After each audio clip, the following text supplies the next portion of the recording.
দেখো বাবা, আমি আমার কাজের সাথে কোনো কম্প্রোমাইজ করতে পারবো না। জানি তো তুমি কাজ ছাড়া কোনো কিছু চোখে দেখো না। আল্লাহ জানে কাজের বাইরে যে একটা পৃথিবী আছে, তা কোনোদিন তুমি জানবে কিনা। আরিয়ান আর কোনো কথা না বলে সোজা অফিসের উদ্দেশ্যে চলে যায়।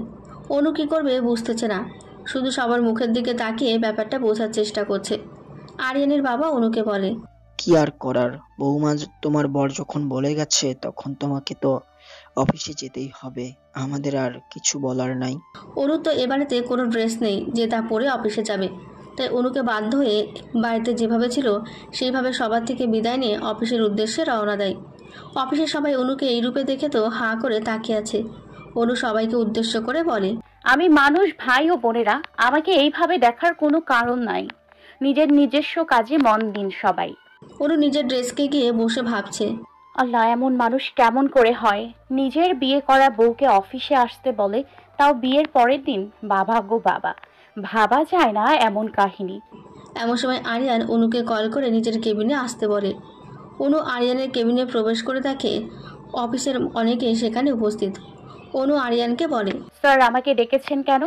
এনাদের সবার আপনাকে নিয়ে সমস্যা আছে। আপনি এত সেজে গুজে অফিসে আসছেন কেন? কি করবো স্যার, শ্বশুর বাড়ি থেকে সোজা অফিসে আসছি তো, তাই এভাবে নতুন বউ সেজে আসছি। এটা কি ফাইজলামি করার জায়গা মনে হচ্ছে আপনার? স্যার, কাল বান্ধবীর বিয়ে ছিল, আমি বান্ধবীর শ্বশুরবাড়ি বেড়াতে গিয়েছিলাম। সেখানে থেকে সোজা অফিসে আসার জন্য ড্রেস চেঞ্জ করার সময় পাইনি, কিন্তু অফিসের মানুষের যে সমস্যা হবে তা জানলে চেঞ্জ করে আসতাম।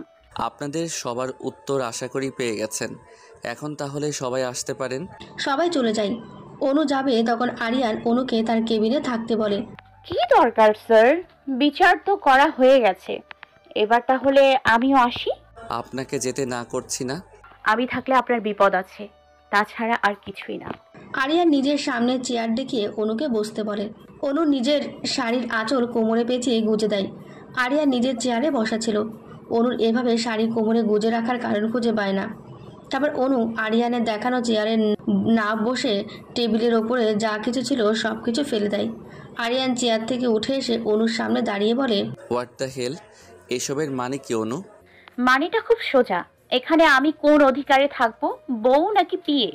আরিয়ান একটা শয়তানি হাসি দিয়ে অনুর কোমর জড়িয়ে ধরে নিজের সাথে মিশিয়ে নিয়ে বলে, বউ তো তুমি আমার, অন্য কারো না। বিয়ে তো একবার করে বারবার করে না। আমাকে এভাবে জড়িয়ে ধরার মানে কি? আমি তো আমার বউকে জড়িয়ে ধরে আছি, কোনো বিয়েকে না। বুঝছেন ম্যাডাম?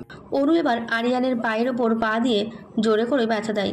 তাতে আরিয়ান ব্যথা পেয়ে অনুকে সাথে সাথে ছেড়ে দেয়। অনু নিজেকে আরিয়ানের থেকে দূরে এনে বলে, ওরে, আমার বর সাজতে এসছে, একটু আগে একঘর লোকের সামনে অপমান করার সময় মনে ছিল না? আরিয়ান অবাক চোখে অনুকে দেখছে। অনু এসে আরিয়ানের কোটের কলার ধরে বলে, কাল জোর করে বিয়ে করে আজ বলে কেন এত সেজে গুজে কেন আসছি? নিজের বিয়ে করার সময় মনে ছিল না? আরে ভাই, বিয়ে যখন করবি তখন আবার সেই বউকে কেউ পরের দিন সকালে অফিসে আনে? তা আমার জানা ছিল না। ওরে আমার পোড়া কপাল রে, কি কপাল রে আমার! না পেলাম রাজকে, না পেলাম বরকে। হুঁ বলে সে তার নিজের ডেস্কে চলে যায়। এদিকে আরিয়ান নিজের এলোমেলো কেবিন থেকে হাসছে। অনুর পাগলামিগুলো বেশ ভালোই লাগে। কেমন বাচ্চাদের মতো করে নালিশ করে চলে গেল ভাবা যায়। অনুকে যে জড়িয়ে ধরেছে সেদিকে তার খেয়াল ছিল না। যদি ভালো করে খেয়াল করতো তাহলে এখানে আরও কত কাহিনী হয়ে যেত। আরিয়ান অফিসের পিয়নকে ডাক দেয় তার কেবিন ঠিকঠাক করে দিতে। সে কেবিন ঠিকঠাক করে দিয়ে চলে যায়। সারাদিন অনু আর আরিয়ানের সামনে যায় না। যা কাজ করার করে তাড়াতাড়ি অফিস শেষ করে নিজের বাড়িতে চলে যায়। আর এদিকে অফিসে এসে আর অনুকে খুঁজে পায় না। অনু বাবার বাড়িতে এসে চিৎকার করা শুরু করে। অনুর বাড়ির সবাই নির্বাক দর্শকের মতো সব দেখছে আর শুনছে। বাবা, তোমার কিসের অভাব ছিল যে তার জন্য তাদের এক কথায় আমাকে বিয়ে দিয়ে দিলে? কেন, তুই ওই বাড়িতে ভালো নেই? কেউ কি তোকে কিছু বলেছে? না, কেউ কিছু বলে নাই, কিন্তু একজনের বিয়ে ভেঙে তার বরের সাথে আমার বিয়ে দেয়াটা কি ঠিক হয়েছে তোমাদের? সবাই চুপ হয়ে আছে, কেউ কোনো কথা বলে না। তার মানে কি আমি তোমাদের ঘাড়ে বোঝা হয়ে গিয়েছিলাম, যে যার তার ঘাড়ে চাপিয়ে দিয়ে নিজেরা শান্তিতে আছো? এত সমস্যা ছিল আগে বলতে পারতে, তোমাদের বাড়ি ছেড়ে চলে যেতাম। তাও এমন বিয়ে তো করতে হতো না। আসলে তোমরা আমাকে কোনো দিন ভালোবাসো নাই। যদি ভালোবাসা এক বিন্দু থাকতো তাহলে এভাবে বিয়ে দিতে পারতে না। অনেক বলেছিস আর না, আমরা তোকে নিজের ইচ্ছায় এভাবে বিয়ে দিয়ে দেইনি। বাধ্য হয়ে তোর বিয়ে এভাবে দিয়েছি।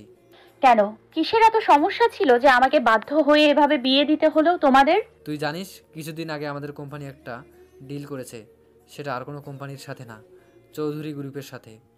আর সেই ডিল যদি বাতিল হয়ে যায় তাহলে আমাদের কিছু না হলেও কোম্পানির হাজার হাজার কর্মচারীদেরকে না খেয়ে থাকতে হতো। তাদের সবার ভালোর জন্য তোকে তাদের বাড়ির বউ করে পাঠিয়ে দিয়েছি। বাহ, কি ভালো, সবার চিন্তা করে আমাকে কুরবানি দিয়ে দিলা। থাক, আজকের পর আর তোমরা আমার সাথে যোগাযোগ করবা না। তোমরা তোমাদের কোম্পানি, বাড়ি, শ্রমিকদের নিয়ে ভালো থাকো। তাই বলে অনু হনহন করে বাড়ির বাইরে চলে যায়। অনু রাস্তা দিয়ে হাঁটছে আর ভাবছে, ঠিক 10 বছর আগেও আমার জীবনটা এভাবে বদলে যায়।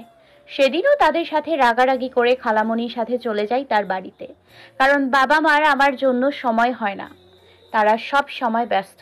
কেন, আমি কি একটু তাদের সাথে সময় কাটাতে পারি না? এসব ভেবে রেগে চলে আসি কিছুদিনের জন্য। খালামণির বাড়িটা পাহাড়ি অঞ্চলে, সেখানে যাবার পর আমি একদম চুপচাপ হয়ে যাই। হঠাৎ একদিন কি মনে করে একা সেই ছোট্ট অনু পাহাড় দেখতে বেরিয়ে পড়ি। পাহাড়ে ঘোরাঘুরি করার সময় সেখানে দেখি একদল ছেলেরা মজা করে। তাদের দেখে কৌতূহলবশত তাদের থেকে একটু দূরে আড়ালে দাঁড়িয়ে দেখতে থাকি। ওদের মধ্যে একটা ছেলে দেখি কোথায় থেকে এক গাদা ফুল নিয়ে আসে। উফ, ছেলেটা দেখতে যা কিউট, বলার মতো না। ওখানে সবাই সুন্দর, কিন্তু ওই ছেলেটা স্পেশাল। সে গিটার নিয়ে গান গাইতে শুরু করে, তারপর সবার সাথে কত ফজলামি করে। তার করা প্রতিটা কাজ আমার ছোট মনে দাগ কেটে যায়। আমি প্রতিদিন একা বিকেলে সেই সময় ওখানে ঘুরতে যেতাম। ঘুরতে তো নয়, আমার ক্রাশকে দেখতে যাই। একদিন আর লুকিয়ে থাকি না, তার নাম জানতে সামনে যাব, তখন একটা ভাইয়ার সাথে দেখা।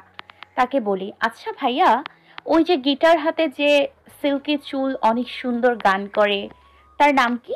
ছেলেটা একটু ওদিক তাকিয়ে আমায় বলে, গিটার হাতে যে ছেলে তার নাম রাজ বলে। তারপর সে চলে যায়। বাড়িতে এসে খালাতো বোন রিদিকে বলি, আচ্ছা আপু, যদি কাউকে খুব বেশি ভালো লাগে, তাকে ছাড়া আর কাউকে যদি ভালো না লাগে, তাহলে সেই ভালো লাগাটাকে কি বলে? আরে পিচ্ছি অনু, আমাদের যাকে প্রথম দেখায় ভালো লাগে তাকে ক্রাশ খাওয়া বলে। এমন ক্রাশ মানুষ 1000 জনের ওপর খায়, তাতে কি? তোমার এই ছোট মাথায় এই কথা কে ঢুকিয়ে দিয়েছে? আপনি কেউ না, কিন্তু ক্রাশকে সবাই কি করে?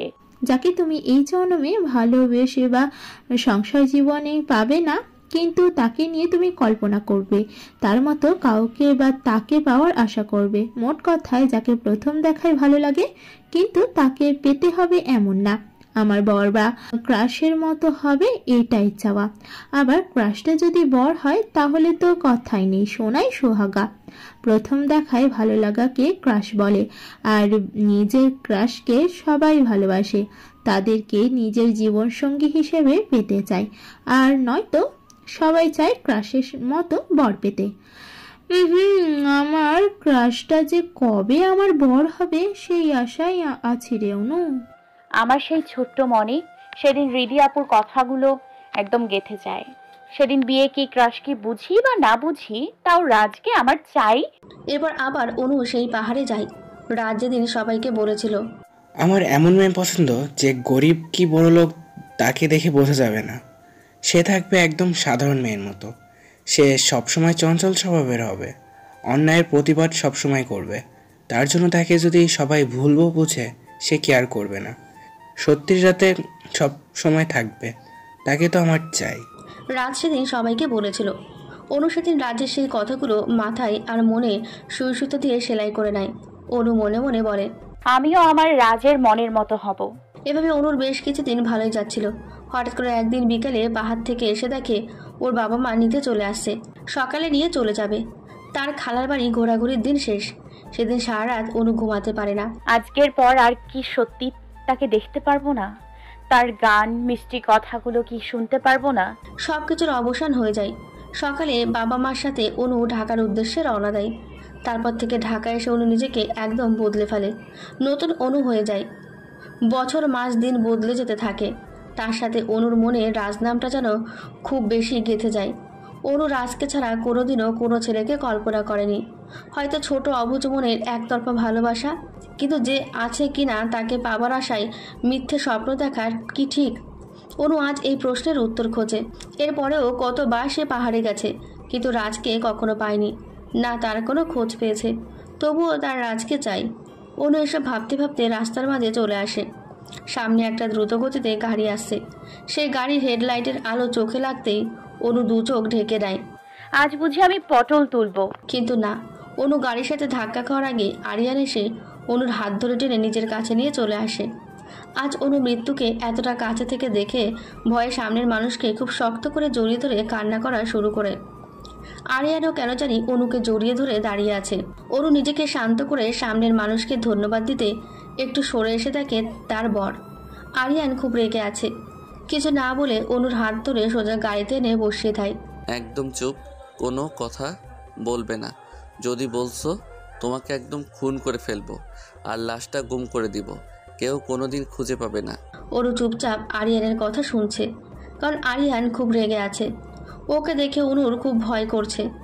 আরিয়ানের চোখ দুটো পুরো লাল হয়ে আছে, ফর্সা চেহারা পুরো টমেটোর মতো লাল হয়ে আছে। তাই অনু চুপচাপ আরিয়ানের কথা শুনছে। না হলে কি অনু চুপ থাকার মেয়ে? আরিয়ান গাড়ি ড্রাইভ করে বাড়িতে চলে আসে। পুরো রাস্তায় তাদের মাঝে নীরবতা ছিল, কেউ কোনো কথাই বলেনি। গাড়ি থেকে নেমে সোজা আরিয়ান নিজের রুমে চলে যায়। অনুও চুপচাপ আরিয়ানের পেছনে যেতে থাকে। আরিয়ান রুমে প্রবেশ করে দরজা বন্ধ করে দেবে, তখন তাকে দরজার সামনে অনু দাঁড়িয়ে আছে। আরিয়ানের কিছু না বলে সোজা বাথরুমে চলে যায়। অনু বেচারি ভাবছে, ফাজিল বরটার আবার কি হলো, এত রেগে আছে, পারলে আমাকে গিলে খাবে। না, এই চুপচাপ থাকলে আমি কথা বলবো কার সাথে? কথা না বলে তো আমি বেশি সময় থাকতেও পারবো না। কি করি এখন? একটু পর আরিয়ান ফ্রেশ হয়ে বাইরে এসে দেখে অনু বিছানার চাদর ধরে টানাটানি করছে। বিছানার চাদর তোমার কি ক্ষতি করছে যে এভাবে টানাটানি করছো চাদরটার সাথে? আর বলেন না, সারাদিন অফিস করে আসছি, এখন ফ্রেশ আমি কি পরবো তাই ভেবেছি কেচি দিয়ে চাদর কেটে শাড়ি বানিয়ে পরবো। বুদ্ধিটা দারুণ না বলুন? একদম ফালতু বুদ্ধি। আপনি যে মিস্টার খানের মেয়ে তা ভাবতে সন্দেহ হয়। বড়লোক বাবার মেয়ের মাথায় যেমন উদ্ভট বুদ্ধি থাকতে পারে ভাবা যায় না। দেখুন, বড়লোক বাবার মেয়ে বলে যে গর্ব বা অহংকার করতে হবে এমন কথা কোথাও বলা আছে বলেন? আপনার সাথে ঝগড়া বা তর্ক করার মতো ইচ্ছা বা শক্তি কোনোটাই এখন নাই। আচ্ছা ঠিক আছে, এখন আমি কি করব তাহলে? ভুলে যাবেন না আপনি এখন আরিয়ান চৌধুরীর বউ। আরিয়ান চৌধুরী এতটা গরিব না যে তার বউকে বিছানার চাদর পরতে হবে। তাহলে আপনার ড্রেস পরবো বুঝি? আরিয়ান কিছু না বলে একটু বাইরে যায়। 5 মিনিট পর হাতে এক গাদা ব্যাগ এনে অনুর সামনে রেখে বলে, এখানে যা আছে তাতে মনে হয় আপনার হয়ে যাবে, আশা করি। আরও কিছু লাগলে বলবেন। অনুর সামনে মনে হয় একটা ড্রেসের পাহাড় বানিয়ে দিয়েছে। একবার আরিয়ানকে দেখে, একবার ড্রেসগুলো দেখছে। আরিয়ান বলে, এভাবে না দেখে যা ইচ্ছা পরে ফ্রেশ হয়ে নিয়ে চলে আসেন, সবাই নিচে অপেক্ষা করছে। বলে সে নিচে চলে আসে। অনু ড্রেসগুলোর মাঝে খুঁজে একটা সুতির 3 পিস পায়, তাই নিয়ে ফ্রেশ হয়ে নিচে আসে। এখানে এসে দেখে ড্রয়িং রুম তো পুরো বাড়ির মানুষে ভরা। আমার এখানে কোনো কাজ নেই, সবার মাঝে আমি কি করব? তাই বলে অনু আবার চলে যেতেই সিঁড়িতে পা বাড়ায়। ঠিক সেই সময় আয়াত অনুর সামনে এসে দাঁড়ায়। আরে ভাবি, আপনি আবার কোথায় যাচ্ছেন? চলেন আমাদের সাথে বসে আড্ডা দিবেন। না মানে আপনাদের পরিবারে আমার কি কাজ? আপনারা গল্প করেন না, আমি বরং নিজের রুমে যাই। আজব তো ভাবি, আপনি কেন, আমি আবার কি করেছি যে আজব হয়ে গেছি? নিজের পরিবারকে বলছেন অন্যের পরিবার। আপনি এই বাড়ির বউ, সে কথা বুঝি ভুলে গেছেন। আর এই বাড়িটা যেমন আমাদের, ঠিক তার থেকে বেশি এখন আপনার। তাই বলে আয়াত অনুর হাত ধরে ড্রয়িং রুমে এনে আরিয়ানের পাশে বসিয়ে দেয়। আরিয়ান অনুকে দেখে আর কিছু বলে না, চুপচাপ সবার কথা শুনছে। আরিয়ানের বাবা বলে, তা বৌমা, কাল তোমার বউ ভাতের অনুষ্ঠান, তা তুমি কি খাবে? তোমার জন্য খাবার মেনুতে কি রাখবো? আঙ্কেল, আমার জন্য শুধু চকলেট রাখলেই হবে। বাড়ির সব সদস্যরা হেসে ওঠে অনুর কথা শুনে। শ্বশুরবাড়ির সবার সাথে কিভাবে কথা বলতে হয় তা বুঝি বাবার বাড়ি থেকে শিখে আসনি? কি করব বলেন ফুপু, শহরে তো কোনো কোচিং সেন্টার ছিল না যেখানে ভর্তি হয়ে শ্বশুরবাড়ি নিয়ে লেখাপড়া করে শিষ্টাচার শিখে আসব। এই মেয়ে, আমাকে এইভাবে অপমান করছো কেন? দেখো আপা, তুই বা কি নতুন বউকে এমন প্রশ্ন কেউ করে? আর বৌমা ভুল বা কি বলেছে বলতো দেখি? কোন কথাটা ঠিক বলেছে তোমার বৌমা? মেয়েটা ভুল কি বলেছে? শ্বশুর বাড়ি আসলে কোনো কিছু না পারলে বাবার বাড়ির কথা কেন শোনাতে যাস? সে ভুল করে তোকে বোঝাই বলবি, এইভাবে হে করে বলার কি আছে? বাহ, কি দারুণ! মেয়েটা আসার পর থেকে সবাই আমাকে কথা শোনাতে শুরু করেছে। আরে ফুপি, এত টেনশন নিতে নেই।